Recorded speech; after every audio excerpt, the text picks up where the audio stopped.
On reproche à Babybel et Babar de s'être servis de la popularité de Jérém Star pour attirer des garçons mineurs à des soirées et week-ends, durant lesquels ils auraient proposé aux jeunes garçons iPhone et argent contre des faveurs sexuelles. Quand on vous propose de rencontrer votre idole, vous avez 15 ans, on vous propose de le rencontrer comme ça, à côté on vous propose, je sais pas, il proposait des iPhones, de l'argent.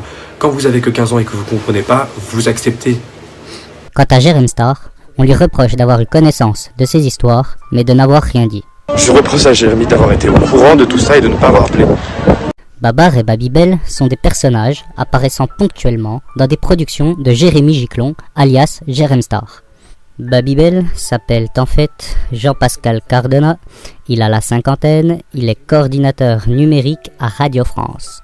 Pascal, je l'ai rencontré à Nîmes et il m'a invité à venir chez lui, à passer une soirée, enfin un week-end chez lui avec Jérémy soi-disant, en contrepartie de passer dans son lit quoi.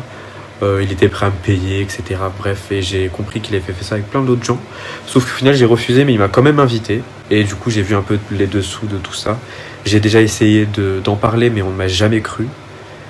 Et il a fallu que j'attende le Jérém Star Gate pour enfin pouvoir en parler. Babar s'appelle Cyril Legan. Il est né en 1981. Il est responsable de la programmation du Festival du film gay et lesbien de Paris.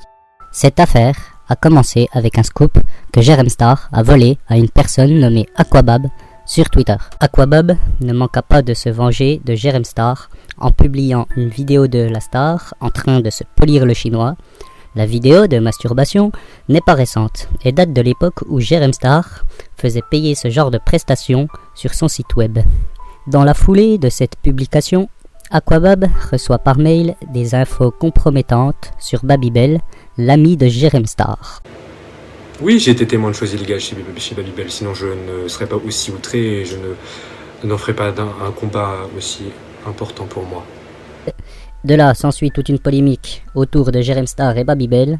À partir de là, ils prennent contact avec leur avocat et portent plainte contre Aquabab. Au niveau des menaces, j'ai reçu des menaces de la part des avocats de Jérémy, d'une avocate en tout cas, et des personnages qui l'entourent, qui ont certains déposé plainte à cause des appels téléphoniques que j'ai mis en ligne sur mon ancien compte Twitter. Dans le même temps, Jérém se met en retrait des réseaux sociaux, ainsi que de l'émission Salut les Terriens, où il était chroniqueur depuis peu. Ses compères, Babybel et Babar, cessent également toute activité sur les réseaux, jusqu'à même éteindre leurs comptes Twitter, Instagram et LinkedIn. La polémique prolifère sur Twitter sous le hashtag Jérém Stargate. On y trouve plusieurs types de contenus, par exemple des tweets de Jérém Star et Babybel, plutôt équivoques, ainsi que des vidéos et audios.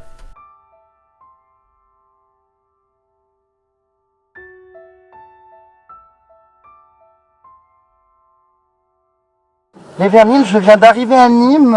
Alors, le retour d'un personnage que vous avez connu il y a quelques semaines. Vous allez adorer. Il s'agit, attention, de Babybel. Possible, Jérémy. Oh, le On n'est même retour. pas arrivé que tu commences déjà à me traquer. Ça va très mal se passer. Non, mais c'est une blague. On fait un repas ce soir, il a invité une groupie de 15 ans. Ce soir, il y a également un invité rebeu, plutôt pas mal, que je vais vous snapper. J'ai déjà embrassé ce garçon. Il ne sait plus du tout à quoi il ressemble. Ça y est les Vermines, je me couche, regardez, Babybel est en train de me border. Ah non mais je Dors bien, mon Jérémy. Allez, merci, du balèze au piquet. Non mais je hurle, le rebeu sexy qui danse dans la chambre. Viens de coucher, Driss. C'est tard. Bon, tu viens de coucher ou pas? Il est où? Chiant ce gars. Putain, mais ils vont pas enlever leur musique là? C'est la fête. Bon, les Vermines, Babybel est en train de dormir. En même temps, avec le merdier qu'il a foutu hier, la Vermine est épuisée. En tout cas, super temps à Nîmes. Ça change de Paris.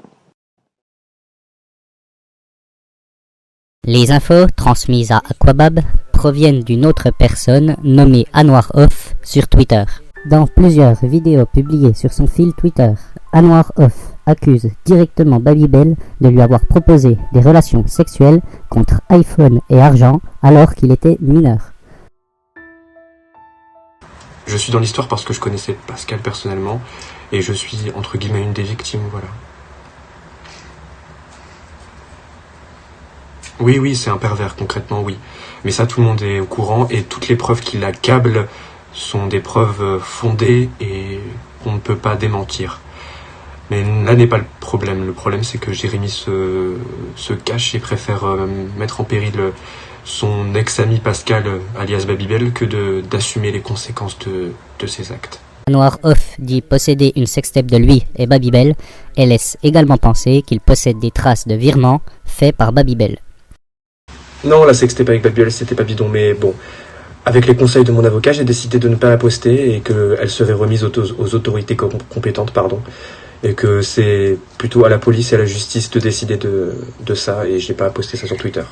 Comment je peux prouver? Ça, c'est quelque chose que je ne peux pas vous révéler, mais qui fait partie du dossier de plainte. Parce que sachez que quand on paye quelqu'un, on ne paye pas forcément en espèces, on le paye possiblement en virement. Donc, voilà, c'est tout ce que j'ai à dire, à vous de réfléchir sur ce que j'allais dire pour la suite. De plus, certains tweets de Anwar Off insinuent que bien plus de gens sont impliqués dans cette affaire. Qui d'autre savait pour les soirées? Beaucoup de gens savaient pour les soirées. Beaucoup de gens sont concernés, vraiment. Si les accusations sont vraies, il est possible que certains noms parmi cette liste soient impliqués. On pense notamment à Jean-Marc Morandini. Après quelques recherches sur Jean-Pascal Cardona, alias Babybel, on aperçoit bien que ces réseaux sociaux ne sont plus accessibles. Par contre, nous pouvons toujours trouver son compte Google+, qui lui est toujours ouvert. Il contient notamment son adresse, un numéro de téléphone et 2 adresses mail. Également, sur sa page d'entreprise, on trouve numéro de téléphone et adresse. Quant à Cyril Legan, alias Babar, en fouillant un peu, je suis tombé sur un article dans Garçon Magazine qui m'a mis la puce à l'oreille. Je suis donc allé voir sa filmographie et j'ai trouvé 2 productions très intéressantes. Consentement et Rue des mauvais garçons, des films datant de 2012. Voici le synopsis du deuxième. Un Parisien, gay, âgé, ramène à la maison un Américain ivre trouvé dans la rue. Une connexion romantique se forme malgré le secret du jeune homme. Il est célèbre. Le premier est encore plus équivoque. Dans un hôtel chic, un groom distribue une bouteille de whisky à un riche client d'âge moyen. L'invité séduit le jeune homme et lui offre de l'argent pour une faveur sexuelle. Mais ce qui a commencé comme un simple jeu devient pervers et finalement violent. Dans une interview, Cyril Legan à propos des festivals de films LGBT. Un festival comme le nôtre se doit d'être un lieu d'échange et de réflexion autant qu'un creuset de nouveaux talents. C'est pourquoi nous alternons des séances de films, parfois à gros budget, avec d'autres plus radicaux et indépendants. Certains servent de locomotive pour attirer le public qui découvrira ensuite des œuvres qui ne pourront être montrées que dans des manifestations comme la nôtre. Nous touchons là, au sens même de notre action, utiliser les moyens du cinéma pour transformer la société.